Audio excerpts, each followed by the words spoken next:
Welcome back friends, جوڑواں drama episode 37 کے review کے ساتھ حاضر ہیں۔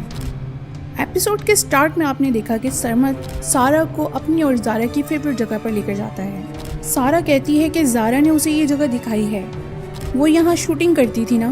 سرمد کہتا ہے ہاں تمہیں کرنی ہے کیا، اور گن نکال لیتا ہے۔ سارا دیکھ کر پوری طرح سے ڈر جاتی ہے اور کہتی ہے کہ گن اندر رکھو، مجھے ڈر لگتا ہے۔ سرمد سارا کو شادی کے ٹاپک پر ٹیز کرتا ہے۔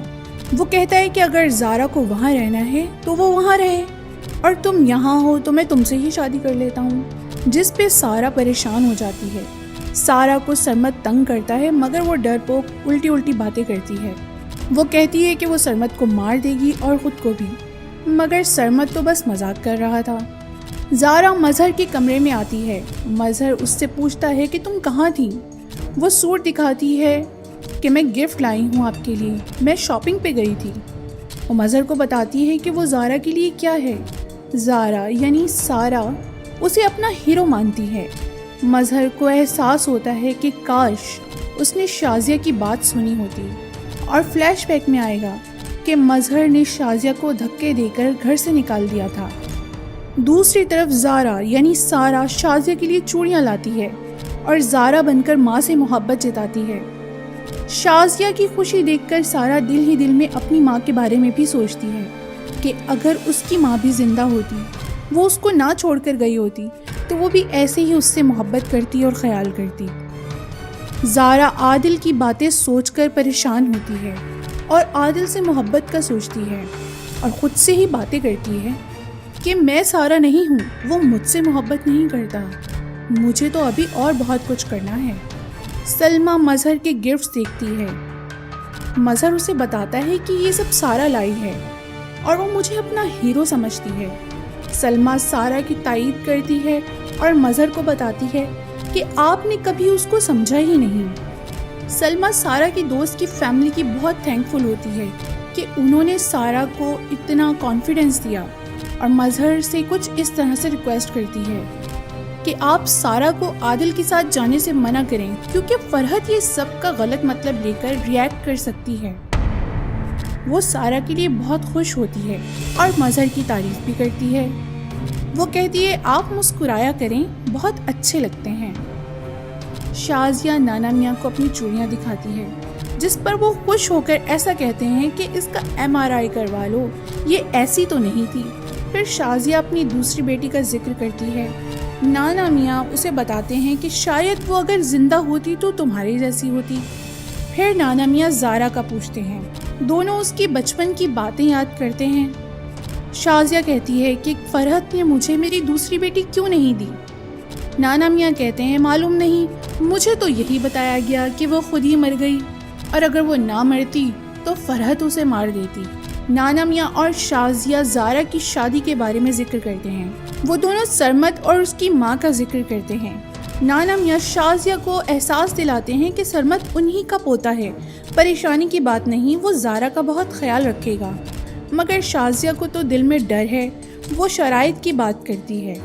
آگے ہم نے دیکھا کہ منور کیفے میں کسی نئی دوست کے ساتھ بیٹھا باتیں کر رہا ہے۔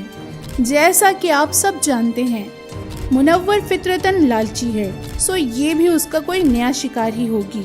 رکشی ماں سے ملنے کے لیے آتی ہے اور بتاتی ہے کہ ماموں سے منور کے بزنس کی بات کرو۔ فرحت رکشی سے بولتی ہے کہ وہ تمہیں نہیں، اگر سارا کی شادی منور سے ہوتی تو جائیداد میں حصہ دیتے۔ رکشی بھی فرحت کو فورس کرتی ہے کہ آپ پیسوں کی بات کریں۔ فرحت اپنے اور رکشی کے فیصلے پر افسوس کرتی ہے۔ وہاں مظہر بھی آ جاتا ہے۔ رکشی مظہر سے ملتی ہے اور اس سے پیسوں کی بات کرنا چاہتی ہے، مگر فرحت بیچ میں ٹوکتی ہے۔ یقیناً وہ جانتی ہے کہ مظہر کیا جواب دے گا، سو وہ رکشی کو روکتی ہے، مگر رکشی بھی دو ٹوک ماں سے کہہ دیتی ہے کہ وہ پیسوں کی بات کر کے رکھیں۔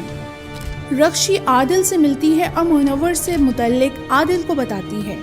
عادل اسے جواب دیتا ہے کہ ٹھیک ہے، تم ماموں سے کوئی بات نہیں کرنا، میں دیکھتا ہوں کہ اسے کوئی چھوٹا موٹا کاروبار کروا دیں۔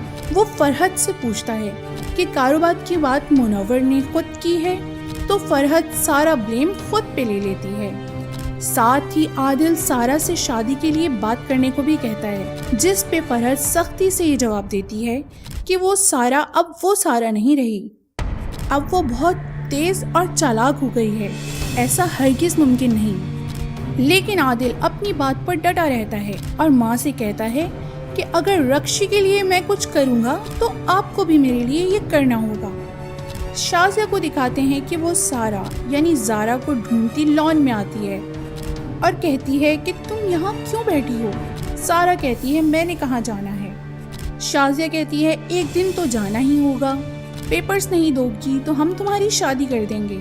شادی کی بات نکلتی ہے سرمد کے ساتھ تو شادی کا سنتے ہی زارا یعنی سارا گھبرا جاتی ہے کیونکہ وہ عادل کو پسند کرتی ہے۔ وہ شازیہ سے کہتی ہے کہ مجھے کچھ وقت چاہیے۔ زارا بھی پریشان سوچ میں گم ہوتی ہے کہ عادل آ کر اس سے اپنی محبت کا جواب مانگتا ہے۔ زارا جواب دیتی ہے کہ اسے سارا سے ہی کیوں شادی کرنی ہے، شادی تو فارغ لوگوں کا کام ہے اور مجھے ابھی بہت کچھ کرنا ہے، مگر عادل اسے پھر بھی شادی کا کہتا ہے۔ سارا یعنی زارا اس سے کچھ دن کا وقت مانگتی ہے۔ عادل اسے رکشی کے آنے کا بتاتا ہے۔ سرمد زارا کو کال کرتا ہے اور زارا اس پر ہی غصہ کرنے لگتی ہے۔ سرمد زارا کے گھبرا جانے کا ذکر زارا سے کرتا ہے۔ زارا اسے سارا کا خیال رکھنے اور اچھے سے ٹریٹ کرنے کو کہتی ہے۔ سرمد زارا کو کہتا ہے کہ مجھے تمہارے ساتھ رہنا ہے اور محبت کا اظہار کرتا ہے۔ زارا فلیش بیک میں جاتی ہے، اسے عادل کی تمام باتیں یاد آتی ہیں اور اس کے منہ سے یہ جملہ نکلتا ہے کہ ہماری شادی ہو جائے گی۔ سرمد یہ جملہ سنتے ہی اسے اپنے لیے سمجھتا ہے اور کہتا ہے کہ اب تو تم نے خود کہہ دیا، اب تم انکار نہیں کر سکتی۔ زارا اسے ڈانٹتی ہے اور فون کاٹ دیتی ہے۔ سرمد دادا کے گھر کے لیے نکلتا ہے کہ اس کی ماں اور باپ ڈاؤن سٹیئرز اس کو ملتے ہیں۔ لگتا ہے سرمد کی ماں اب زارا سے اس کی شادی پر راضی ہے۔ سرمد کا باپ بھی بیٹے کے چہرے کی خوشی سے جان جاتا ہے کہ وہ کیا چاہتا ہے، سو ڈھکے چھپے لفظوں میں شادی کی بات کرنے جانے کا پلان کرتے ہیں۔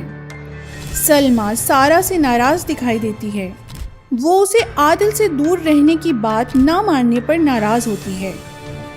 وہ سارا کو بتاتی ہے کہ تمہارے ماں باپ کی علیحدگی کا باعث کوئی اور نہیں، فرحت ہی تھی۔ نیکسٹ ایپیسوڈ میں آپ دیکھیں گے کہ معاملات الگ رخ لے لیں گے، چاہے وہ نازی اور رکشی کو سبق سکھاتی زارا یعنی سارا ہوگی یا پھر زارا سے ملنے کراچی پہنچنے والا سرمد۔ دیکھتے رہیں ہمارے ریویوز اور کر دیں ہمارے چینل کو سبسکرائب، اور ہاں ویڈیو کو لائک کرنا مت بھولیں۔